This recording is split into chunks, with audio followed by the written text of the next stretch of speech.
Mes chers amis, je tiens en préambule à vous présenter les excuses de Michel Autissier, président du conseil départemental du Cher, qui ne pouvait être présent aujourd'hui compte tenu de son agenda. Il m'a néanmoins chargé de vous transmettre tout son soutien dans vos travaux cet après-midi, qui lui sont, comme chacun le sait, intarissables sur des questions médicales sans doute, des résurgences de son ancienne activité professionnelle, comme vous le savez. Nous nous retrouvons, comme chaque année, en ces premiers jours d'octobre, à l'occasion du colloque. Le deuxième du nom, en ce qui concerne le CDCA, le Conseil départemental de la citoyenneté et de l'autonomie. Je rappellerai simplement que cette nouvelle instance regroupe désormais le Conseil départemental des personnes handicapées et des personnes âgées. L'idée force de cette fusion était d'associer les personnes âgées ainsi que les personnes handicapées à l'élaboration et à la mise en œuvre des politiques de l'autonomie avec un grand A dans notre département du Cher. Je me permets d'insister sur ce dernier point. Le CDCA détient un rôle primordial au sein du conseil départemental en ce sens, où il représente les usagers, ce qui revêt une importance capitale à nos yeux. Il est très actif. En tout cas dans le Cher, je vous le dis, je peux personnellement en témoigner, au sein de diverses instances où il joue pleinement son rôle de force de proposition et il donne, je le dis, des avis tout à fait pertinents. Il permet de ce fait de consolider nos politiques départementales déclinées par la suite sur notre territoire. Je profite ainsi du temps qui m'est imparti pour remercier toutes celles et ceux qui y œuvrent au quotidien, car si nous avons une politique au plus proche des administrés, c'est précisément grâce au travail de ces personnes, lesquelles sont, je le redis, totalement dévouées à la défense de la cause des aînés, et ce, bénévolement, ce qui est assez rare à notre époque pour être souligné.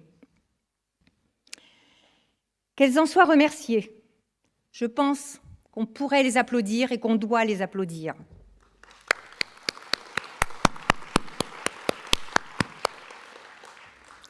Elles essaient, et nous essayons à leur côté de traiter les problématiques au quotidien, quand bien même celles-ci sont compliquées. C'est le cas de la thématique du présent colloque qui s'articule autour du diabète. Sujet loin d'être simple à traiter, j'en conviens. Mais des sujets tels que celui-ci imposent un travail en commun avec ceux qui le vivent au quotidien. Il est en effet impensable, et c'est en tout cas mon avis, de traiter ces questions sans le CDCA. Voilà encore une fois tout l'intérêt de cette structure dans une dynamique de prévention. Pour tenter de cerner le sujet du jour, diverses interventions vous seront proposées au cours de l'après-midi. Dans un premier temps, le docteur Akbodjan présentera le diabète de manière médicale, ses causes, ses conséquences, etc. Toutefois, comme le veut l'adage, mieux vaut prévenir que guérir. Je pense que tout le monde est d'accord avec ça. Aussi, nous continuerons nos discussions en évoquant les comportements que tout un chacun peut mettre en œuvre quotidiennement, qui, sans être une réponse totale et absolue, sont à minima des clés de prévention de la maladie. C'est le cas de l'activité physique d'une part, d'une alimentation saine d'autre part. Nous écouterons respectivement un professeur d'activité physique adapté au CREPS de Bourges, puis les frères Morange, chacun dans leur domaine. Comme à l'accoutumée, la parole vous sera donnée avant la clôture, puisque c'est aussi ça, un CDCA basé sur l'échange. Le mot de la fin reviendra à Madame Talon, qui nous présentera le thème retenu pour 2019. Important, je crois. Je ne peux conclure mon propos sans remercier par avance les intervenants de ce colloque, ainsi que les services départementaux qui travaillent sur ces questions, sous l'égide de Marie-Claude de Bertin, directeur général adjoint à la prévention, autonomie et vie sociale, que je salue, et également de son équipe au sein de la direction autonomie des personnes âgées et des personnes handicapées. Je crois qu'on peut aussi les applaudir.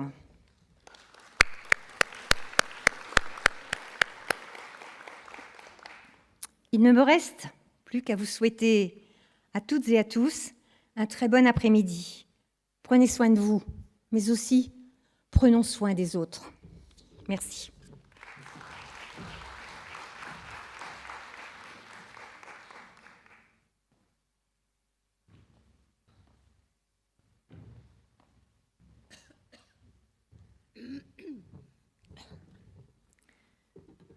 Mesdames, Messieurs, bonjour, bonjour à tous.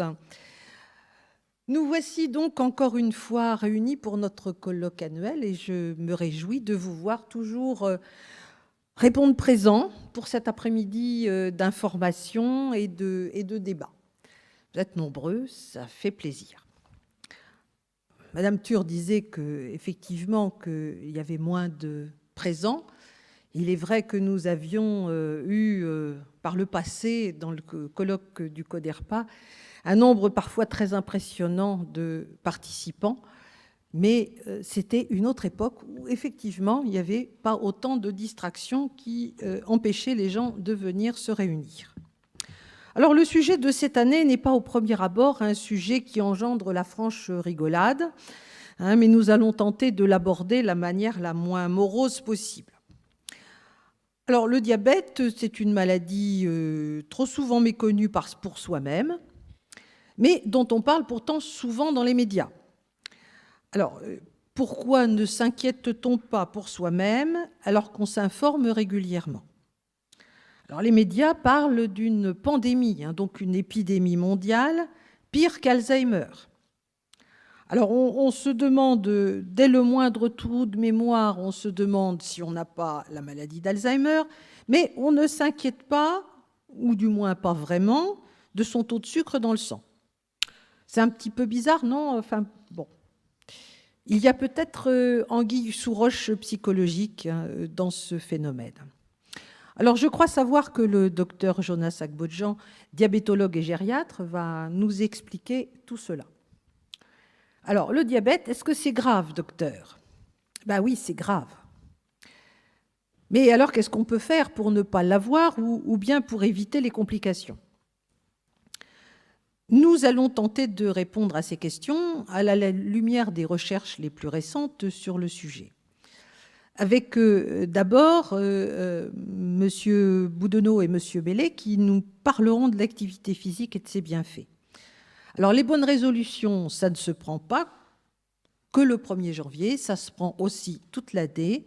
Et j'espère que nous repartirons de cet après-midi avec l'énergie et l'envie de bouger pour tout le reste de l'année. Alors, la télé, les écrans, les pantoufles semblent bien être les meilleurs ennemis de notre santé. Donc, vous avez bien fait de bouger jusqu'ici, même si vous êtes venu en voiture. Ça fait quand même du bien à la tête.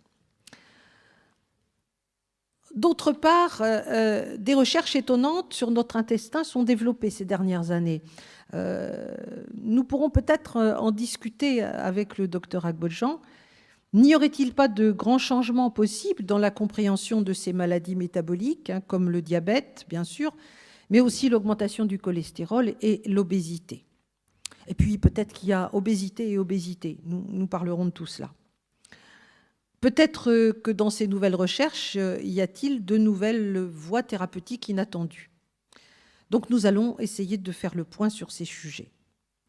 Et puis, finalement, c'est aussi le mode d'alimentation occidental qui est montré du doigt par tous les chercheurs. La malbouffe, que je qualifierais d'américaine, parce que quand même, elle nous vient un petit peu de là-bas, qui a tendance à envahir progressivement le monde, réussit actuellement l'exploit de faire diminuer l'espérance de vie des Américains. C'est le seul pays, je crois, je n'ose pas dire de bêtises, mais leur espérance de vie globale diminue. En France, nous avons la chance d'avoir des traditions alimentaires et culinaires qui nous protègent encore de ce fléau. Mais jusqu'à quand ? Les retraités sont la dernière génération qui n'a pas été élevée au McDo. Et je pense que nous avons un rôle capital à jouer dans nos familles. Il est quand même incroyable que la récompense pour un enfant qui a été sage, ou qui fête son anniversaire, ou qui réussit un exploit sportif, eh bien, sa récompense, c'est de l'emmener dans un endroit où on lui abîme la santé. hein.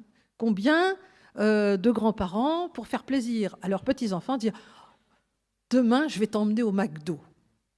Enfin, on pourrait peut-être aussi bien les emmener visiter une usine chimique, hein, comme celle qui a explosé il n'y a pas longtemps, ou se promener au milieu des pots d'échappement. Ça serait pareil. Alors heureusement, je crois que nous ne sommes pas totalement idiots et nous pouvons agir. Et je pense que messieurs Morange, restaurateurs en semi-retraite, vont nous aider à comprendre comment faire pour que chacun d'entre nous puisse prendre une part d'action dans la lutte contre ces maladies. Je vous souhaite donc à tous un bon après-midi avec lucidité, mais aussi et surtout sans morosité, avec énergie et vitalité. Je vous remercie de votre attention et je passe tout de suite la parole au docteur Jonas Akbodjan, diabétologue et gériatre, que vous connaissez déjà pour un certain nombre d'entre vous.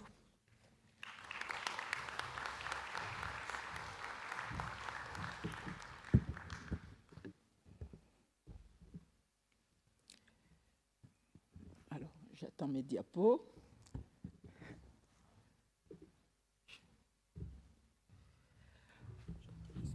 Ça y est.